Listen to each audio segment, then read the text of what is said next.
Good morning or good afternoon, depends where you're dialing from. Hi, how are you all doing? My name is Abbas Kudrati, and I'm a Chief Cybersecurity Advisor for Microsoft Asia Pacific, based in Melbourne, Australia. For today's session, we're going to talk about how we can allow your employee to work remotely, and that too, most importantly, securely. Right? Let's look at some of those thought leadership points in that space.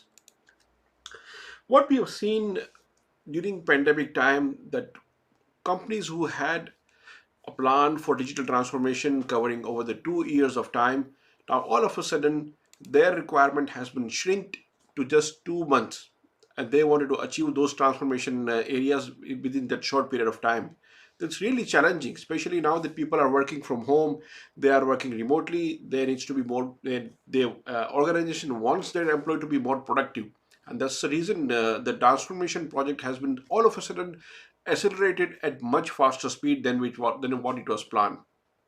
And some of the evidence what you can see out as a part of that is the number of AD authentication what we have seen, especially if you look at it from February onwards. The amount of AD authentication what we have seen has completely increased. I mean, it is increased almost double. You show you can see a big spike in that area. Similarly, it definitely brings a lot of challenges when you're trying to work remotely. COVID-19 has got some unexpected IT challenges. Now that organizations who wanted to allow their employee to work remotely, their VPN capacity was not catered. The capacity of VPN was not ready to cater for the entire workforce which they wanted to allow. Like if you take my own example, in my previous role, our my capacity or my organization capacity was only 35% for the remote working. We never thought that we need to cater for all the employee. Secondly, the requirement for the number of applications are being used, it has also now changed. Now employee wants to download the app to be more productive, and they're trying to focus on getting maximum number of applications for their benefit purpose. We also saw some of the bad actors now increasing. Now they're trying to exploit using COVID-19 as a theme. We have seen increase in denial of service attack. We have seen increase in phishing attack. That's really challenging, especially for the security community. We have also seen a huge hike in COVID in for during COVID-19, 90% increase in terms of native offering in the cloud space, and all of these the recent change has really introduced many of the cybercrime, especially during pandemic time. We have seen more denial of service attack. We have seen a high amount of password brute force attack, and high amount of uh, brute password spray and brute force attacks on the user identity. Those things are very dominant these days. If you notice, denial of service, it started from February. More and more countries and organizations are being targeted as during for denial of service attack. It all started from Australia and then New Zealand and then Hong Kong. The denial of service attack was also changing the shape in terms of our customers are now getting kind of a ransom note. They receive a ransom note saying that you pay the money or pay the amount in a Bitcoin, else we're going to launch a DDoS attack. And here is a sample. They even perform a sample attack just to scare those organizations. And if they see the organization is secure, they move on. In some cases, the organization is not secure. They continue to attack them with the denial of service kind of an attack. That's really something we have seen increasingly. We have also seen identity usage in terms of Azure AD, which is our cloud-based identity authentication mechanism. We have seen an increased usage from January, March to May and June, and you can there we have another graph to showcase you in terms of how many of those are with multi-factor authentication. So that's we are seeing all those kinds of a new pattern in especially during this year when employees are trying to work remotely. Now we are trying to shift working from your on premises or a corporate office to the environment in your home, it really brings a couple of new challenges as well. Now, as a security professionals, you really want to know how I'm going to secure the machines or the devices which has been given to your employee working from home. You also want to know, or you also want to protect your employee from those increased phishing attack. You also want to make sure that the device which are been given to the employee are much secure. And most importantly, what about the data confidentiality? That's also one of the biggest challenge. Now let's look at what are the Microsoft solutions available at your disposal in all these area. So first one being identity security. Now, when your employee is trying to work remotely, you want to provide them a good seamless experience especially when they're trying to use your application, and you want to secure your application which you are providing to them. Now that's where our technologies such as single sign-ons come into play.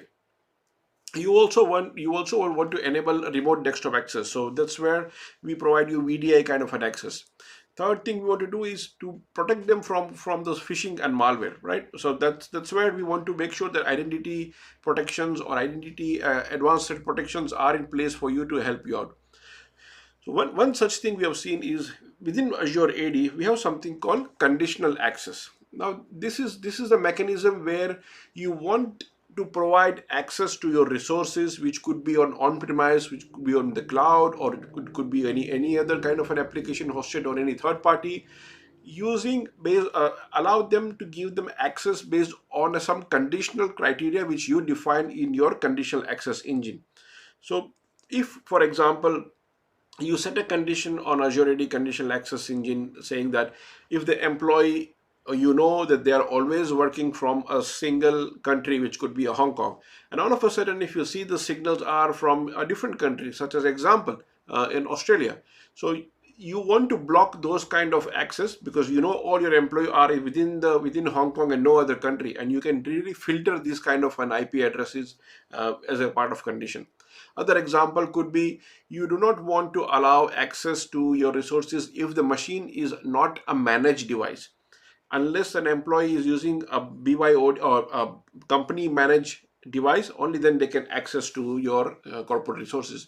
So these kind of conditional access you can set up in our Active Directory. Now, Windows Virtual Desktop is something comes very handy. We have seen some examples, especially in a country like India, when all of a sudden the whole country was asked to shut down and work from home. There was a huge shortage of laptops. Not every company were allowed used to allow a laptop device for them to take home. They had a desktop devices. So immediately many of the organization had started using Windows Virtual Desktop, because that can be used even if with your own device which you have at home.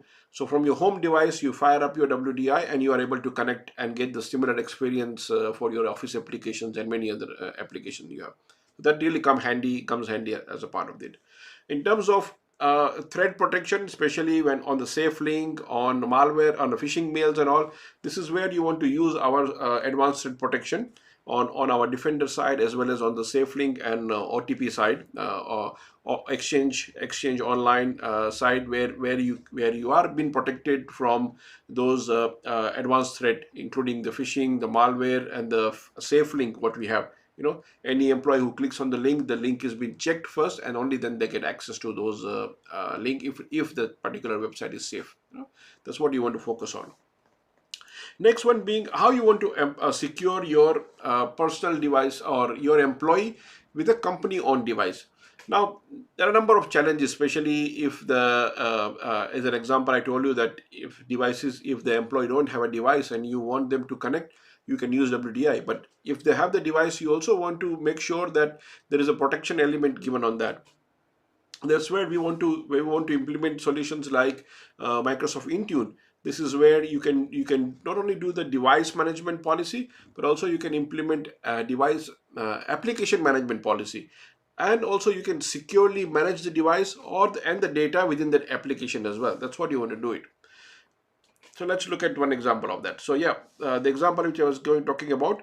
So first thing is mobile device management. Now that really helps you in terms of automation of enrollment. If an employee is working from home and he's no longer allowed to come office, or he's permanently want to work from home, people like me who are home employee, I was sent a device from my office, and I enrolled my device or through my Azure AD, and the policies were pushed in, and I automatically enroll my device on the company network. So you can do this automation of enrollment of the device as well, as per the compliant, as per the company policy, security policy as well. In case of mobile application management, now I may be using a handheld device or a mobile device, but it's my own device, and I don't want my company to control that particular device or manage that device. However, I still want to access the mobile Outlook app and access my emails or any other application which company provides me.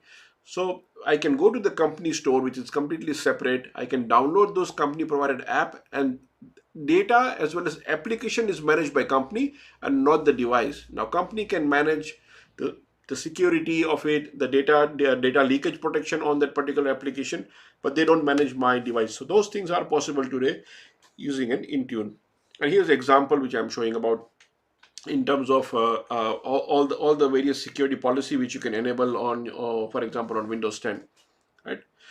Similarly, autopilot example I gave you, we can just simply ship the device, and the employee can log in and get onboarded with the company. Next one is on companies' confidential data or the business data which they have access to.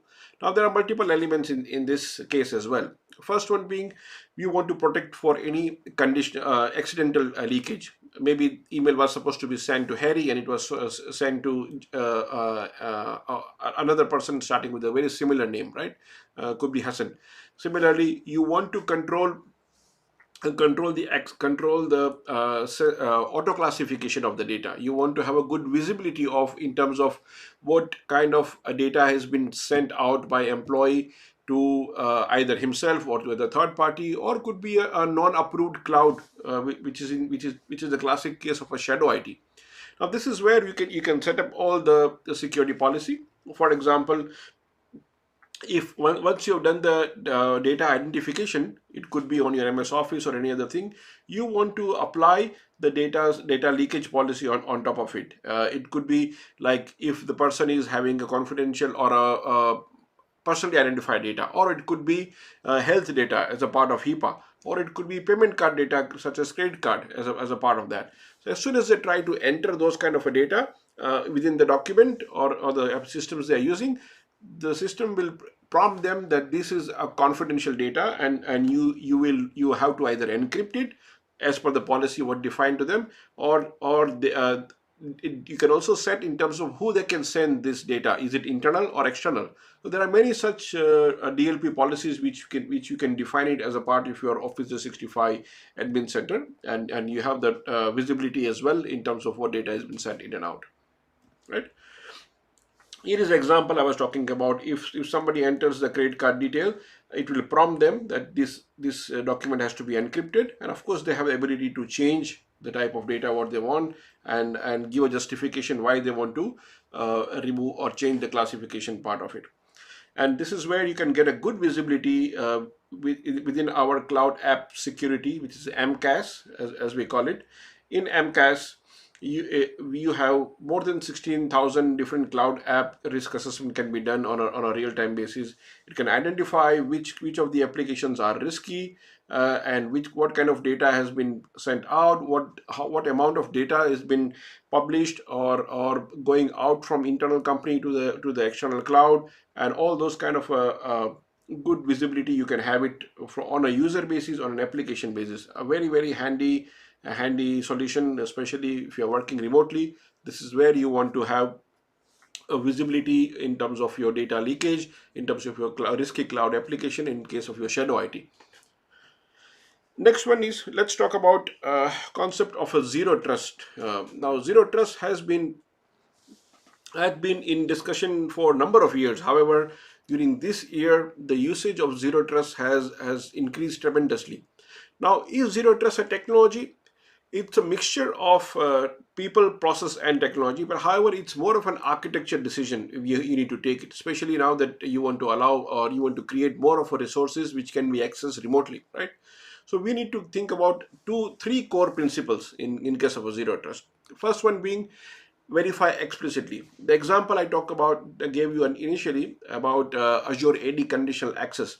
Now, in case of verify explicitly, trust no one, verify everyone. You need to verify signals from your user identity and device before you give them any access or before you provide any access towards your on-prem resource, cloud resource, SaaS application, all kind of third-party application. And that's where our conditional access comes into play from Azure AD. Second principle is least privilege. Now, this is where you don't want to provide any standing access or admin right to any users in the company, and follow a least privilege model, which is a role-based access control, and provide access based on need to know, need to do basis, also called just in time and just enough access. This way, it is really going to help you in reducing that blast surface, which is my third point on assume breach. You constantly have to think about that you are under the threat. You have to have a assume breach mindset. You need to create a network perimeter in a way it's called a defense in-depth model. You have multiple layers of security control to help you and protect your environment, starting from if first control fails in terms of phishing email, which is from my online email gateway, then my EDR will help me out in protecting my a desktop or a laptop from the end user detection and response point of view, right? So three principles: verify explicitly, least privilege, and assume breach. Now, if you look at how the whole access control comes into play, we focus on those various conditions, starting from identity. Now, identity I can get from my identity provider, could be federated, could be Google ID. My device signals I will get from my Android, iOS, Mac, and Windows. My physical location or the location of my device could be either a geolocation anywhere in the country or other countries, or a corporate network, which is my internal. And last but not the least, my application, are the client app or a browser-based app. Now, these signals are then assessed based on my company policy, and there is a real-time engine which checks whether the policies are effective or not. There is a machine learning algorithm behind that which gives a risk score. It gives the risk score for those particular signal. Now, based on the risk score, then you provide them access or you deny the access for your environment, could be public cloud, SaaS cloud, or your on-premises application. Or you can also define something like if the employee is using a managed device, which you know because you're collecting the signal. However, the device is not in the country where normally it is from a different country they are trying to connect. Maybe genuinely they are on the vacation. Then you may increase the assurance factor by asking them a second factor authentication. Normally, if in a normal case, you don't ask them or prompt them second factor authentication for every time. However, in this case, because the profile has changed, then you can ask them for a second factor authentication. Or if the password of that particular employee has been compromised, then you can even force them to reset the password based on the signal and based on the risk score which you receive. So this is a very excellent way to secure your environment, especially when you have a remote employee working from a different location, remote location, and you want to embed the security in the device or in the location where they are, rather than only being in the corporate network. And this cut across everything, not only for identity, but device, application, infrastructure, networking, and data. All across it falls into that. And to give you a better picture in terms of that, so first one being, now let's look at zero trust from a technical architecture point of view. So we talked about two set of signals, right? One from the user side and one from the device side to identify the risk among them. So from the user side, you're going to get the signals from users' threats and user signals from multiple sources. One could be our Azure Advanced Threat Protection, could be our Cloud Security Broker, or from the multi-factor authentication side, you can use it either Azure MFA or Windows Hello for Business. This is where you will get signals from user session as well as multi-factor authentication. Now they are then fed into our conditional access engine on Azure AD. Second set is on the device side. Now this is where we will use our Windows Defender EDR as well as our MDM and MAM solution, which is Microsoft Intune. Intune is going to give you more from a compliance point of view, whether it is meeting my security compliance requirement as such or not. And you can use our Active Directory and on-prem Active Directory as well as Azure Active Directory for your device inventory point of view. Those tools are going to give you, or those services are going to give you, whether the device is managed, unmanaged. You get a good visibility in that area. Now, based on the policy which you have set it up in your Azure AD conditional access, accordingly then you define whether you want to give them a limited access, you want to give your employee partial access, or you want to completely block the access in your environment. One such good example of limiting the user access is your employee is using a home device for accessing your resources.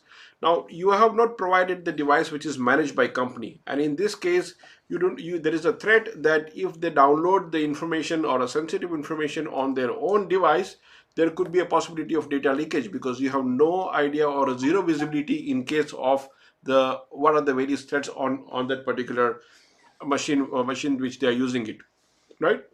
So you may only want to give them a read-only access. In that case, they can still work, but they cannot download any information on the home machine.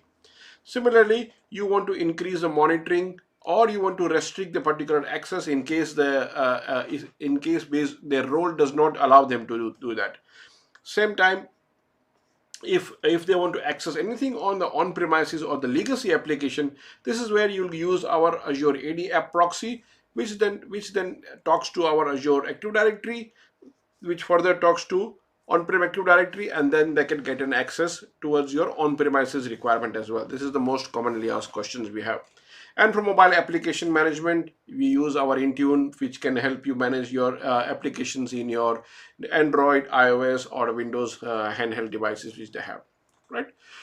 So zero trust security strategy helps you in treating each and every access attempt whether as if they are originating from an untrusted network. You do not trust from where you're getting those access directly in your environment.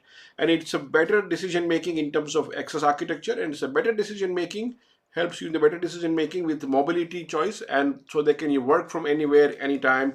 You can dynamically increase the trust or block or limit the trust as we discussed in the previously, and absolutely helps you by allowing your employee to be more productive remotely, and at the same time gives a peace of mind for your security folks. Better now you have a better management of security for allowing them. So run your business with a peace of mind with our Windows virtual desktop solutions for allowing them to work remotely. Use app proxy as use conditional access for accessing collecting those risk signals. Use our MDATP or our advanced threat protection for protection against the phishing.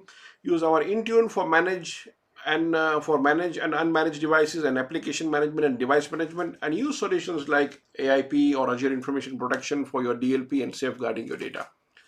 As a next step, try to use our rapid access rapid modernization plan for implementing your zero trust network architecture in a much segmentation way. We call it a micro segmentation. You have to segment your entire network into various zones. Keep your most critical resources in a zone which is not accessed by everyone. Keep your second tier or a third tier of applications and infrastructure in a different zone, which can be a different access control as completely different than your critical applications. Use our maturity assessment model, or we call it maturity model, to identify where you are today and where you want to go. Same time, it can give you can have a more detail in terms of what are you using, or what's your current posture in terms of maturity, and where actually you want to go as an optimal use case in your environment, right? follow the details in terms of a zero trust. We have a dedicated portal in that area. At the same time, you can do a maturity assessment by going through each of these domain, identity, device, applications, and there is a series of questionnaire being asked here in this case. Once you answer all those questions, then you will get a work breakdown structure in terms of what do I need to do, or further activity can be done in that particular domain. Same way, once you have done your maturity assessment, then you can follow our deployment center, which can give you further more detail in each of these domain where you want to implement a zero trust network architecture. It could be your device, endpoint, identity, data, application, infrastructures, or network. We have the full list of resources available at your disposal, so try to either take a snapshot of this, or we will be sharing the slide deck so you can download this information and follow this link which is given on this particular slide to learn more about how you can use zero trust, especially for allowing your employee to work remotely. Right? With that, if you have any further questions, I'll be online to answer your any question on real-time basis. Feel free to post any question you may have, and happy to help you answering those questions on how you can enable your employee work remotely, be more productive, and also be more secure at the same time. Thank you.